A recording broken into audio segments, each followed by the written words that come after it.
আল্লাহ পাক কি বলেছেন জানেন? বলছে রোজা হচ্ছে আমার। রোজা কার? আল্লাহ বলছেন আমার জন্য।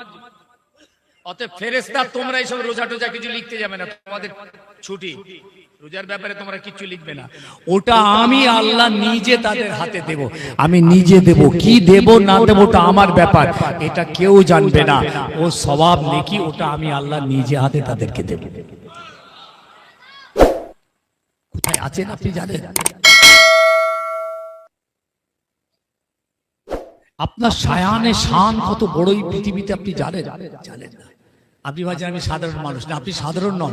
আপনি একজন পৃথিবীর মধ্যে উত্তম থেকে উত্তমতর মানুষ। আল্লাহর চোখে, রাসূলের চোখে আপনি রোজা রেখেছেন। আমার রাসূলুল্লাহ বললেন, মান সামা রমাদানা ঈমানান ওয়া ইহতিসাবান গুফিরা লাহু মা তাকাদ্দামা মিন যামবিহি।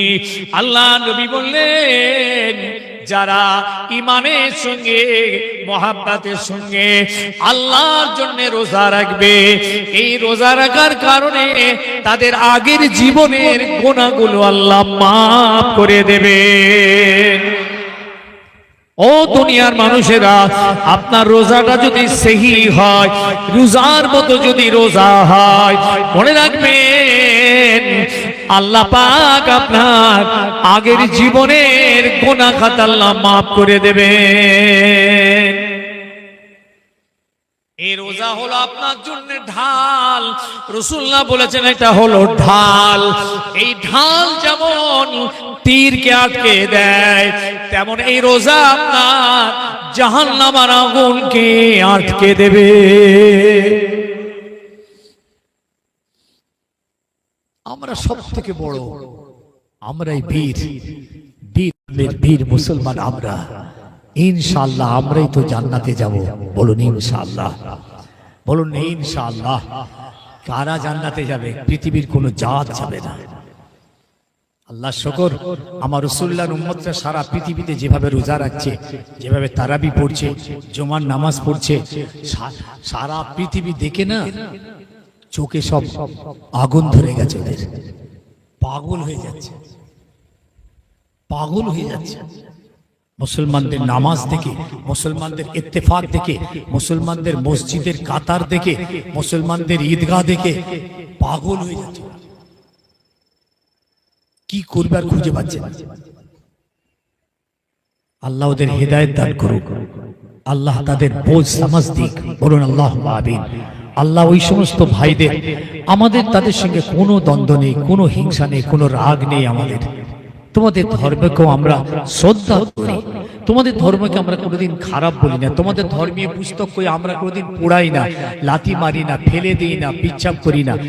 আমরা তোমাদের ধর্মীয় গ্রন্থকেও আমরা শ্রদ্ধা করি। কিন্তু তোমরা আমাদের কোরআনকে পুড়িয়ে দিচ্ছ, লাথি মারছ। হ্যাঁ, আমি বলেছিলাম না কোরআনের উপরে তিনটে দল আছে। একটা দল কোরআন নিয়ে গবেষণা করছে আমাদের। এই কোরআন বিভিন্ন ভাষায় ট্রান্সলেট হয়ে গেছে, আর এই গবেষণা করতে করতে করতে করতে 20 বছর 25 বছর পরে না সেসব ইহুদি খ্রিস্টানরা সব ঈমান এনে মুসলমান হয়ে যাচ্ছে।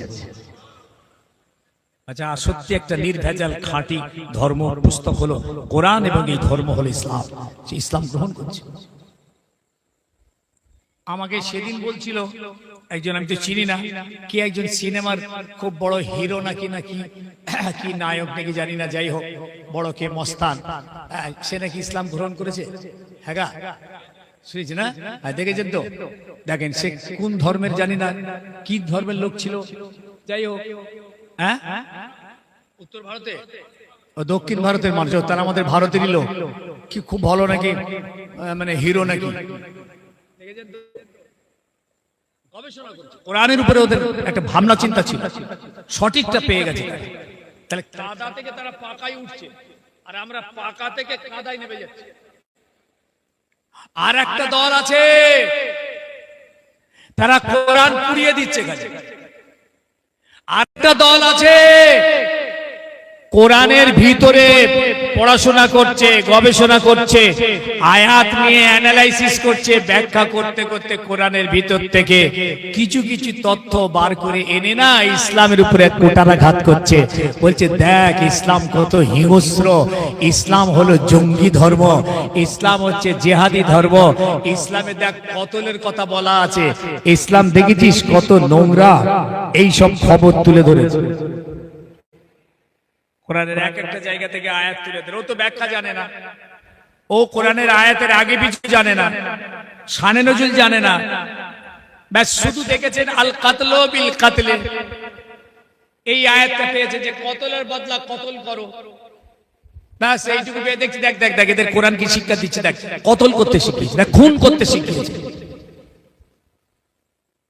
এরা খুনি রে খুনি, এরা খুনি, এরা তালিবানি। আমাদের মাদ্রাসাগুলোকে তো সব ভেঙে চুরে পুরো পুড়িয়ে শেষ করে দিচ্ছে। ইউপিতে তো কামেলা টাইটেল বন্ধ করে দিয়েছে, বলে সব জঙ্গি ট্রেনিং চলছে, এখানে সব তালিবানি শিক্ষা হচ্ছে, জিহাদি শিক্ষা হচ্ছে। ভাইরা নিজের ধর্মকে ভালোবাসুন, ওই নামকে বাঁচতে মুসলমানের মুসলমান, গোছ খাওয়া মুসলমান ওই রকম হয়ে থেকুনি বাবা, বেকার। এক একটা মুসলমানের কালচার কৃষ্টি দেখলে ঘৃণা লাগবে, জঙ্গলের পশুদের পর্যন্ত লজ্জা হবে, অথচ তাদের জন্মটা নাকি মুসলমানদের বংশে, কলঙ্ক তারা, তাদের কালচার কৃষ্টি। সেসব কথা আর বলার সময় নেই, এইটুকু কথা বলে নিজের ধর্মকে ভালোবাসো। কিরকম ভালোবাসবে, আমি মুসলমান ইসলাম ভালো না, ওটা না, বাস্তব জীবনে আমলি জীবনে ফিরে এসো, নামাজি হও, রোজাদার হও, হারামগুলোকে ত্যাগ করে দাও। জি, আল্লাহর ওলিদের পদাঙ্ক অনুসরণ করো, আল্লাহ ওয়ালাদের অনুসরণ করো, তবে তুমি বাঁচবে।